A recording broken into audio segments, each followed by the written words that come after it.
Hi guys, this is Naspi Gaming at nandito na naman tayo para sa isang guide. Dito na natin guys i-explain kung paano nga ba nag-earn yung ating NFT Sino. So yun guys, let's start. Punta ngayon tayo dito sa ating box. So guys, makikita natin dito yung ating mga Sinos and nandito nga yung ating mga NFT Sino. Ito nga pala guys, ito click natin guys yung Psychic. Ang Psychic na to guys, yung NFT to ay it can earn up to 25,000 Ucoin.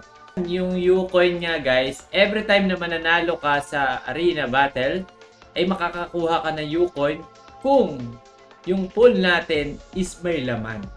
So yung pool natin guys, nasa home yun. Explain na lang natin mamaya. So ito guys, every time na nababawasan yan, napupunta sa Ucoin mo.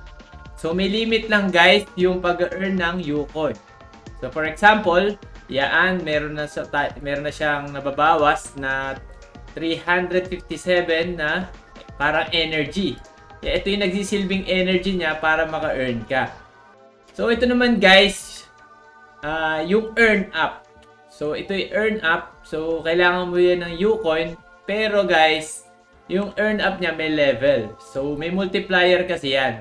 So, itong earn level 1, kapag in-upgrade mo yan, magiging 120. May multiplier yung Ucoin. Pagdating sa in-game, pag nanalo ka, depende rin kasi yun eh. Lalo sa pool. Kapag ka guys, nanalo ka, wala naman yung pool, wala kang ma-earn.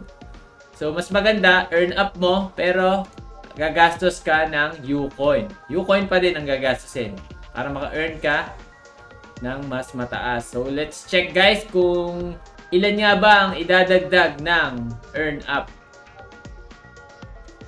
Confirm. So, yan guys, nag-level 2. So, nag-plus 20 siya. Kanina 100 lang yan. Ngayon 120. So, malaking dagdag yan sa multiplier ng Ucoin earnings. So, ito nga pala guys yung charge. So, ang charge guys is ito yung pagre-recharge mo sa Sino earnings. So, yan. So, ang kailangan mo dito guys, ayan, no? The charge requires one NFT Sino. Sino use as material for the charge will disappear. So, mawawala guys yung Sino na gagamitin natin pang charge. Yan guys. So, meron ditong info. Charge can restore energy by synthesizing the NFT version of Sino. The Sino used for synthesis will vanish. So, mawawala nga guys ang Sino na gagamitin natin as a material. So, Genesis, NFT Sino which is less than level 5 and Sino on marketplace cannot be used as material for charge. Yan o, meron ding hindi pwedeng gamitin na Sino. Yan.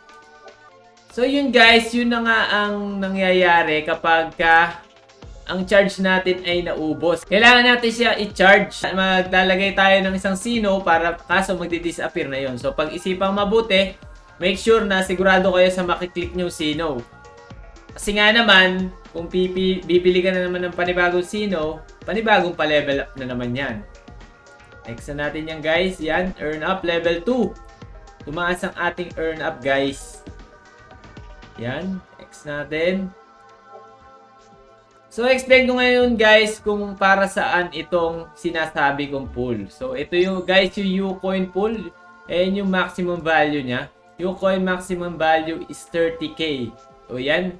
Kapag naglalaro ka, nababawasan yung pool. Pero nagre-recharge yan mga sir. Yan, tingnan natin guys kung gaano kadami yung pool. Ayan pala guys, may oras pala siya. Magre-refill na siya within 25 minutes. So, di ba? Ang bilis lang. So, kapag marami naglalaro, mabilis maubos yan. Pero ngayon guys, halos di nauubos yan. So, ganun lang guys kung paano mag-earn. Kailangan lang natin guys ng NFT. And kapag ubos na natin charge, pwede na tayo mag-recharge gamit yung another NFT Sino. So, yan. Sana guys, may natutunan kayo sa videong ito. So, kung may questions kayo or may request kayo para gawin natin content, just comment and subscribe na din guys para sa mga susunod natin videos. Maraming salamat guys! See you next time!